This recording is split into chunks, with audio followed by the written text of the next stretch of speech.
Good evening. My name is Michael McCluskey. I'm with the Lower Colorado River Authority, and we're here tonight with the Power Across Texas Board Conclave. I have the pleasure tonight to be speaking with three esteemed colleagues, and we'll be talking about topics of general interest to the electric utility industry. Gentlemen, if you would each introduce yourselves. Sure, Mike. I'm Carl Edlund, and I'm the director of the division that handles air, waste, and toxics matters for EPA's Region 6 office. That's in Dallas, and we cover Texas and the 4 surrounding states. Thank you. I'm Jesse Berst. I'm the publisher of Smart Grid News. That's the Internet's oldest and largest smart grid site. And I'm Bryan Shaw. I'm the chairman of the Texas Commission on Environmental Quality, located in Austin, Texas. Thank you, Bryan. Well, gentlemen, I think I'll start with Carl. Carl, Okay. There's been a lot of press lately about EPA's greenhouse gas emissions permitting program. We understand that the EPA is prepared to start to issue greenhouse gas permits as part of the PSD permit process here in Texas. Can you just share some details about that program and how you expect that to work? Well, sure, Mike. Well, let me just give a little context first. About 10 years ago, EPA's position was that greenhouse gas pollutants just didn't fit the Clean Air Act definition of a pollutant. And we were sued on that in 2002. In 2007, the Supreme Court in Massachusetts versus EPA ruled, EPA, it fits the definition of a pollutant. Now you have to go and check and see whether that presents an endangerment to human health and the environment and welfare. And if there is an endangerment, then you need to do something about it in terms of regulations. Well, we did go back and review the matter seriously, and in 2009, we issued the endangerment assessment that basically said, well, we've concluded that there is an endangerment and we're going to need to regulate it. Now, the lawsuit was initially brought under the Title II of the Clean Air Act, which dealt with automobiles. But if you're going to talk about greenhouse gases, automobiles and transportation really accounts for about a third of those. So we need to somehow, if we're going to declare it a pollutant, regulate it under the stationary source side as well, too. Well, in May of 2010, we proposed rules. One rule was for the not the renewable fuel standard, but the fuel efficiency standard for automobiles. Mm-hmm. And that would, matter of fact, that went into effect January 2nd. And as a matter of fact, I think some of the first cars rolling off the assembly lines are getting increased efficiency that way. So that was good. We had a problem on the stationary source side. The available vehicle that we chose was the Prevention of Significant Deterioration permitting program, which basically would require a best available control technology review. Mm-hmm. But the existing regulations for PSD would have meant that we would have been regulating very, very tiny sources. So in May of 2010, we issued the tailoring rule, proposed tailoring rule, which basically said that, look, we're proposing a permitting program for very large greenhouse gas sources, 75,000, 100,000 tons per year of greenhouse gas, and that it would be handled as a best available control technology under the PSD program, which is administered almost universally by states. EPA does administer PSD in federal lands and tribal zones and things of that nature. We surveyed states in the summer about whether they had the authority or the ability to take on those greenhouse gas permitting authorities. Texas, unfortunately, responded that it did not believe it had the authority and didn't really want to do that kind of permitting. So, we had the approaching effective date for the pollutant in January. So in December, in order to make sure that there was continuity of permitting authorities, we took a number of actions. One of them was that we disapproved a portion of the Texas State Implementation Plan, which we thought would have allowed Texas to implement a greenhouse gas permitting program. And we also proposed a federal permitting program. Mm-hmm. There was initially there's a immediately effective portion, but we were also still taking comment on the proposed rule comment period closes February 14th. Sweet. So the purpose of that was to make sure there was some continuity in permitting, and that sources that were getting a PSD permit for the criteria pollutants from Texas could also get a greenhouse gas permit and go on to commence construction after getting that. Now, we have a website established.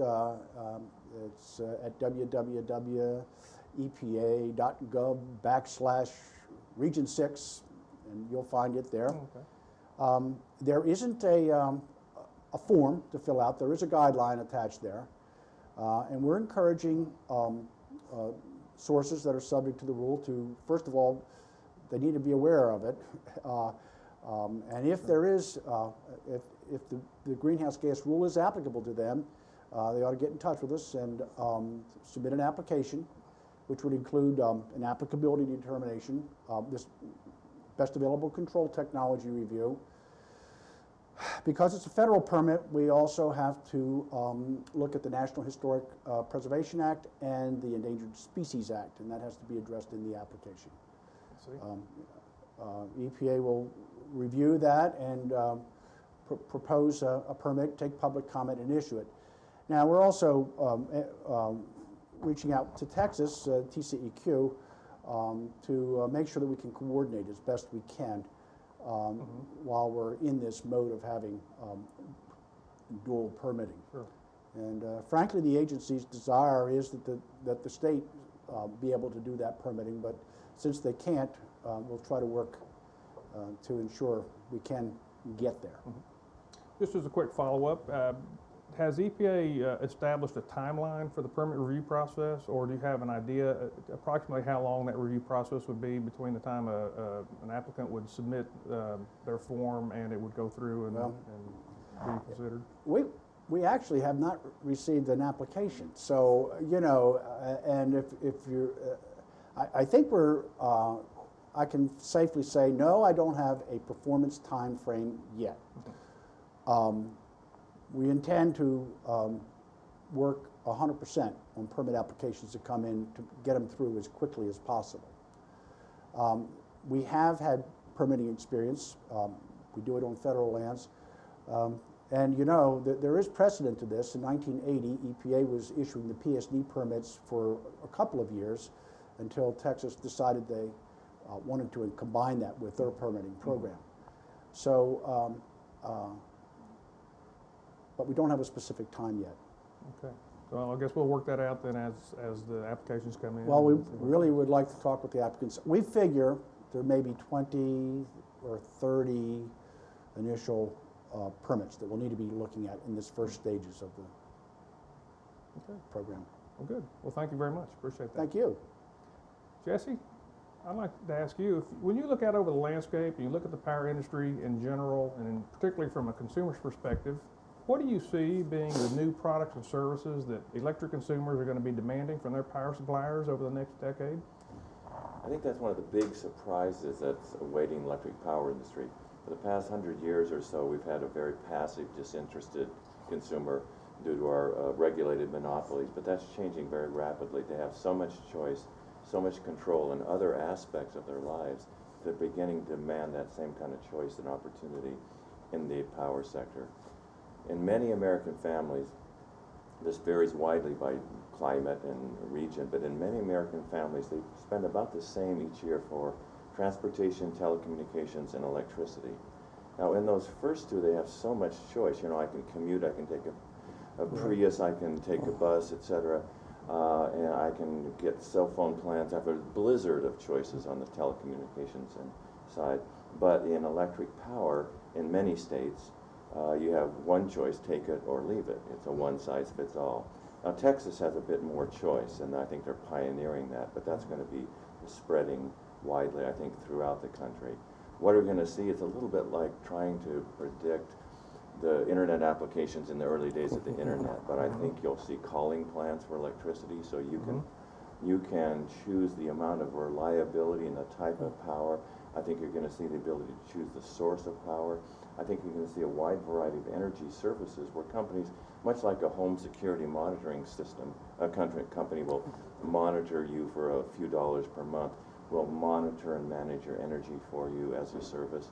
And I think we're just going to have a cascade of new things. And you know what else? I think someday you'll go down to Walmart or Home Depot, and you may buy a prepaid card for electricity the way you do a prepaid card for cellular minutes. Walmart is today the world's largest reseller of cellular minutes. They're the world's largest pharmacy, and someday they or another big box retailer may be one of the world's largest reseller of electricity. And who do you predict to be the early adopters of these new products and services? Is it going to be the young folks coming out and setting up their households for the first time, or is it going to be the more established families and people who? There is some research, and the companies are beginning to segment, and so far it looks like if you're environmentally conscious, if you already subscribe to a service like a security monitoring or some other monthly service, or and if you own a smartphone, these are all kind of predictors that you're likely to want something similar on the energy side. Interesting. Well, that seems to make sense. Yeah. Thank you. Brian, question for you. You know Texas well, and you're familiar with the Texas economy and the resources here. And when you look at Texas, what do you predict over time, if there is such a thing, to be the limiting factor in Texas's long-term economic growth and population growth? Is it going to be energy supply or lack thereof, water supply or lack thereof? Are there other factors, or do you believe that Texas has limits in terms of its long-term growth potential? Well, the proper answer is that Texas is only limited by the imagination of the Texans that live here. But certainly, as you look at what the fundamental strengths that Texas has and what really drives the Texas economy, a lot of that is largely energy driven. And so we certainly see the reason, for example, that Texas is the largest consumer of coal, for example, is because we have a number of industries that are very energy intensive. We provide a lot of the raw materials for other states, and providing those raw materials is energy intensive. And so we are definitely tied to the source of cheap and affordable, reasonable energy as being one of those things that's necessary for our continued economic development and continued increase in our standard of living, frankly. And as you look at water, we certainly have limits there as well. We have plans in place to be able to try to ensure that our water needs are met going forward. Very similar to that, we try to make efforts to ensure that our energy needs are going to be met. And similar to some of the previous discussion you had with Mr. Edlund from EPA, some of the challenges, frankly, will be how do we ensure that Texas can move forward with reliable and affordable energy sources. Many of the regulatory issues that are pending today and a lot of the federal initiatives, either on purpose or as a side effect, necessarily increase the cost of energy. And that's one of those things that I think has made a lot of us in Texas very cautious and concerned about regulations, greenhouse gas and others that are, in order to affect the change that's desired from the federal government at this point, the goal is to raise the cost of sources of energy that are carbon intensive so that less carbon intensive sources such as solar or wind are more affordable by comparison. And the challenge with that, while certainly I think Texas can be a part of that solution, and we are motivated in conducting research to discover and prove the next cleaner sources of energy going forward, we have a great reliance and a great opportunity to use those natural resources, the coal, the natural gas, and others, to help fund our way toward that new energy future, as opposed to raising the cost and trying to prevent the use of those carbon-intensive energy resources that we have. My concern is that just raising the cost of that energy source will tend to move the production, move the manufacturing, move those jobs overseas, as opposed to really reducing the greenhouse gas emissions globally. And so my concern is that instead of using our great resources to develop and pay our way into a cleaner, better, more efficient energy source in the future, we may hinder ourselves economically such that we put ourselves more at the mercy of other countries that provide those goods and services and manufacturing that Texas has had as our bread and butter for a long time. And so I think getting that right, which is part of why we have an ongoing discussion with EPA, getting that right will help us to lead toward a cleaner energy, a greater efficient energy source, so that not only are we able to meet our environmental concerns, but we're also able to compete better nationally and internationally because of that focus on higher energy efficiency and incentivizing new energy sources. Okay, thank you. Interesting. Thank you. Thank you. Well, gentlemen, one follow-up question. This is really an open question for all of you. And looking one more time into your crystal ball, what do you predict the big changes to be for the power industry over the next decade or so? And in particular, any changes in the Texas industry to the extent that Texas fares differently from the rest of the U.S.? Anyone? Take a poke at it anyway. Initially, there's a couple of things I think that are really making large changes. One of them is the availability of natural gas. You know, now we have issues on the environmental side, but you know, that is a way of getting a clean fuel and a reliable fuel, and one that will not fluctuate in price because of the huge quantities that are being discovered. So you'll be able to get long-term natural gas contracts, and those will make a difference in how power is used. I think another thing, especially affecting or benefiting Texas, is renewable fuel standards. We don't have one yet, but there's bipartisan support for that concept. And you know, Texas now is one of some 30 states that have a renewable portfolio.